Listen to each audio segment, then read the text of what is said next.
आरती के लिए आप सब तैयार हैं? तो दीप ले लो अपना अपना। ओ मधुबन वाले बाबा बोलो,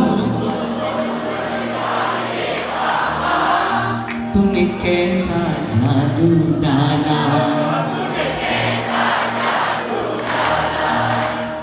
भक्ति के रंग में हम सब रंग गए, मन हुआ ये मतवाला, बोलो मन हुआ ये। आपसे गवा लिया, अब पूरा भजन मैं गाऊंगा। तालियां बजाते जाएंगे आनंद के साथ। ओ मधुबन वाले बाबा तूने कैसा जादू डाला, भक्ति के रंग में हम सब रंग गए, भक्ति के रंग में मन हुआ ये मतवाला। ओ मधुबन वाले बाबा तूने कैसा जादू डाला, ओ मधुबन।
श्री सम्मेश शिखर जी तीर्थ वंदना आयोजन समिति की इतनी सुंदर व अनुशासन में व्यवस्था थी कि 1500 यात्री एक साथ कैसे इकट्ठे होकर अल्पाहार, भोजन, चाय आदि लेते देखते ही बन रहा था। कार्यकर्ता निश्चय ही इसके लिए प्रशंसा के पात्र हैं और यात्रीगण भी उनकी सेवा देखकर स्वयं को गदगद महसूस कर रहे थे। शायद सब कुछ यहाँ से सैकड़ों मील दूर दिल्ली में बैठकर गुरुवर जैसे रिमोट से संचालित कर रहे हों।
तड़के 3 बजे आज फिर तलहटी जाग उठी। सबसे पहले गुमठी में विराजमान क्षेत्रपाल जी के दर्शन। ऐसी मान्यता है कि उनके दर्शन पूजन कर यात्रा प्रारंभ करने से यात्रा निर्विघ्न पूरी होगी। घबराए नहीं, लमोकार बोलिए, आगे बढ़िए। डोली कुर्सी के साथ पैदल कारवां, लाठी टार्च के सहारे, कोई बच्चे के पीठ पर ले तो कोई हाथ में हाथ थामे हुए बढ़ रहा था, गुनगुना रहा था।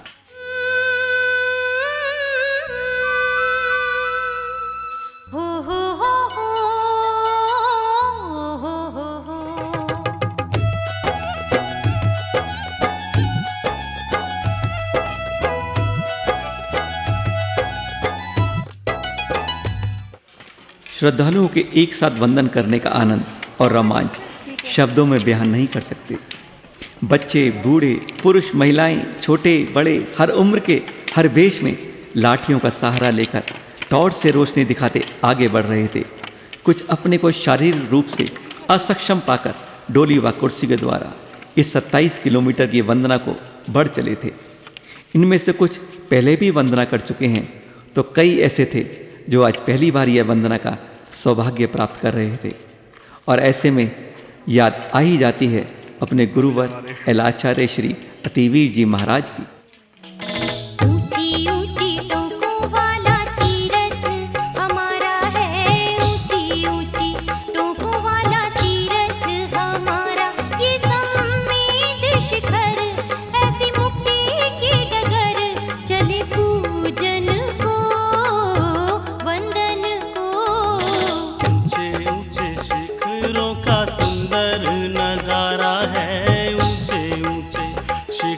का सुंदर नजारा अविनाश गिरिवर, जैसे धरती अंबर चले पूजन को वंदन को।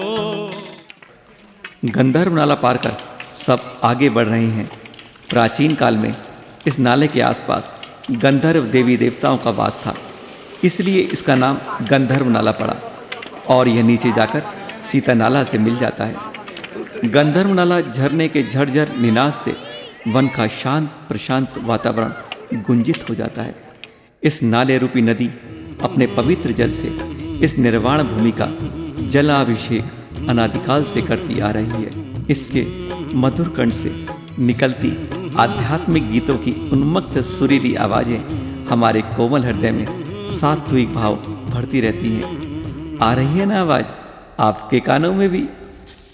कितनी दूर अजय कितनी दूर है, पहली गणधर टोक हो। दूर नहीं अब पहुँच गए हैं, टोकों पर देने धोख हो। गूंज रहा जहूं जय जयकारा, गूंज रहा जहूं जय जयकारा, जैसे तीनों लोक हो।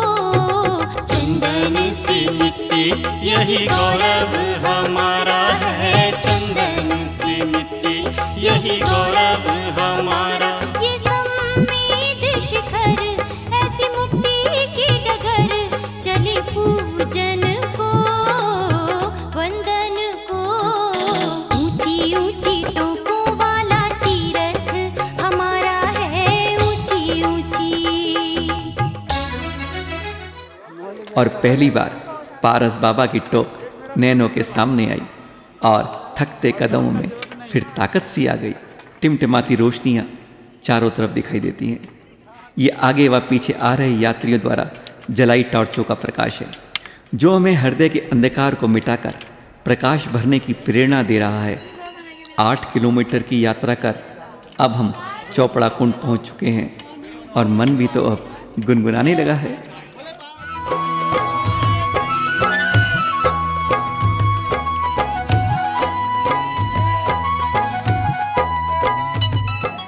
यहाँ मंदिर, धर्मशाला, भोजनालय, एक चिकित्सालय है। इसका निर्माण 1991 में हुआ। यहाँ दर्शन वंदन हेतु मंदिर में भगवान श्री पार्श्वनाथ, श्री चंद्रप्रभु और बाहुबली जी की मूर्तियाँ हैं। यहाँ एक जलाशय है जिसे चोपड़ा कुंड के नाम से जाना जाता है। यह कुंड रूपी झरना सदा नीरा है। वर्षा का जल तीर्थरों की चैतन्य विद्युत शक्ति से छन छन कर भूगर्भ में प्रवेश करता है और यही जल प्रभु की विगलित करुणा धारा के रूप में निकलता है। इस जल से प्यास ही नहीं बुझती, आनंद की अनुभूति भी होती है।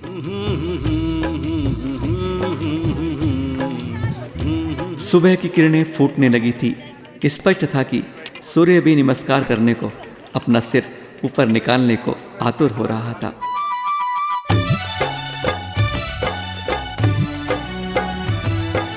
ओहो ओहो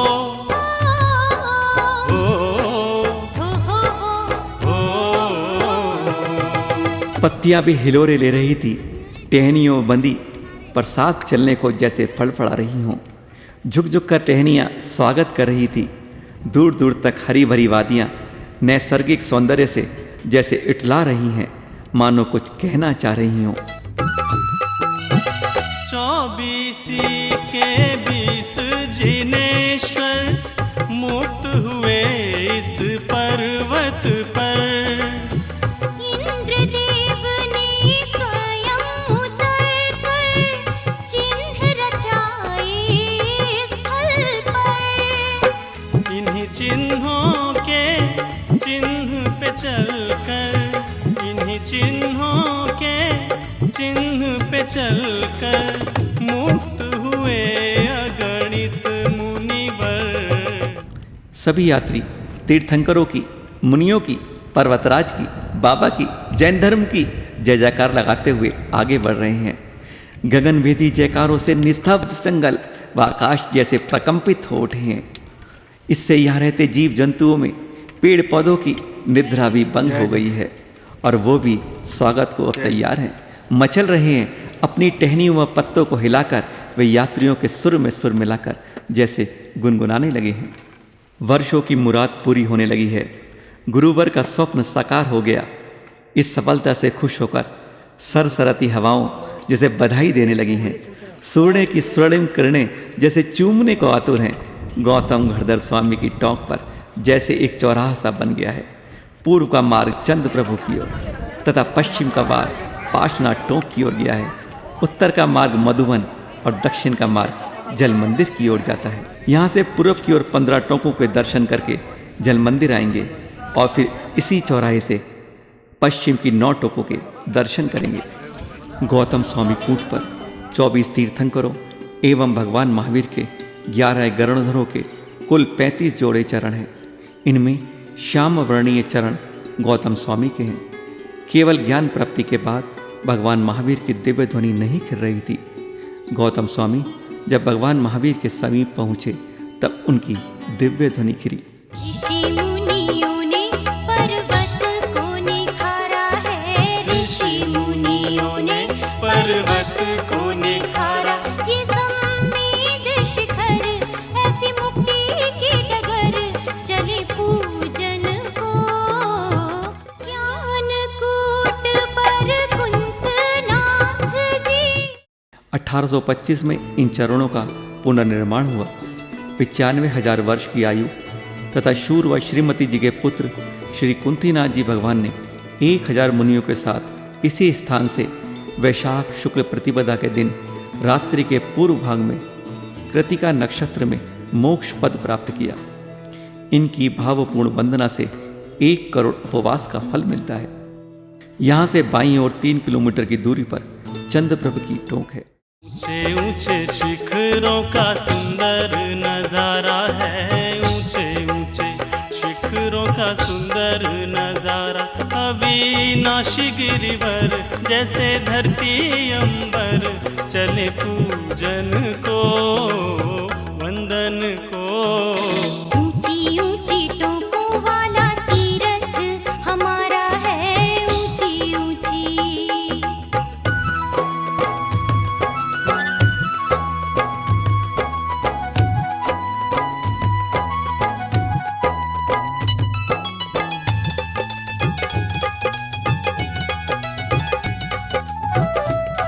मित्रकूट पर है अधिकांश चरण 7.5 गुणा 6.5 इंच आकार के हैं, पर ये चरण उनसे बड़े हैं।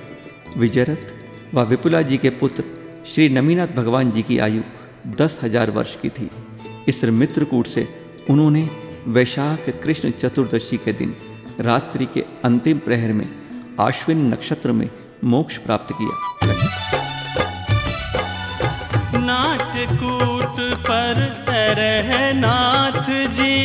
अब सभी श्रद्धालु वंदना में, भक्ति में, आनंद में पूरी तरह डूब गए हैं। ओहो ओहो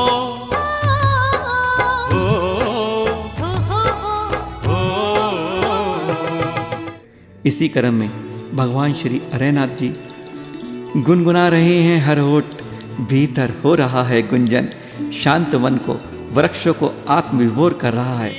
संबल कूट से मल्लीना। यहाँ की यात्रा में प्रकृति की छटा का आनंद देखते ही बनता है और घाटियाँ भी गुनगुनाने को जैसे आतुर हो जाती हैं। संकुल कूट से शीशयांश जी। 16,000 एकड़ क्षेत्रों में फैला पर्वतराज, जहाँ जहाँ से तीर्थंकर मोक्ष गए, उन जगहों पर सौधर्म इंद्र ने क्रम से उतने स्वस्तिक अंकित कर दिए। जहाँ पर ये टोंक हैं, उससे पहले यहाँ मंदिर निर्मित हुए थे। सुप्रभ पुष्प दंत वंदित। पर्वतराज श्री सम्मेश शिखर जी पर जो ये टोके हैं, इनका निर्माण चंपा नगरी के निकटवर्ती अकबर गांव के महाराजा मान सिंह के महामंत्री नानू ने कराया। ऐसा उल्लेख 1659 के भट्टारा ज्ञान कीर्ति जी के यशोधर चरित्र में मिलता है। मोहन कूट से पूज्य पदम प्रभु।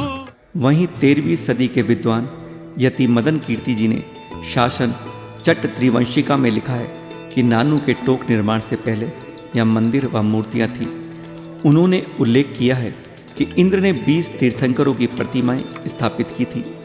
उन प्रतिमाओं का प्रभामंडल प्रतिमाओं के आकार का था, जिनके दर्शन केवल श्रद्धामयी आंखों से ही हो सकते थे।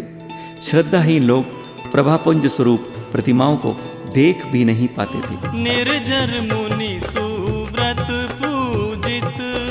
नंगे पैरों का संपर्क तीर्थंकरों की चैतन्य विद्युत धारा से विद्योतन भूमि से 1.5 घंटे से कहीं ज़्यादा तक हो चुका है। कुछ अलग ही अनुभव हो रहा है। चंचल मन महाशक्ति में स्थिर हो गया है। दुनियादारी अब तलहटी में ही खो गई है। यह यहाँ का चमत्कार है जो आज भी दिखाई देता है। दम साधते हुए आगे बढ़ रहे हैं, क्योंकि मुंह खोलने से ऊर्जा का नाश होता है और थकान महसूस होती है। अगल बगल के पेड़ ध्यान मग्न खड़े हैं और बार बार पुष्प वृष्टि कर रहे हैं।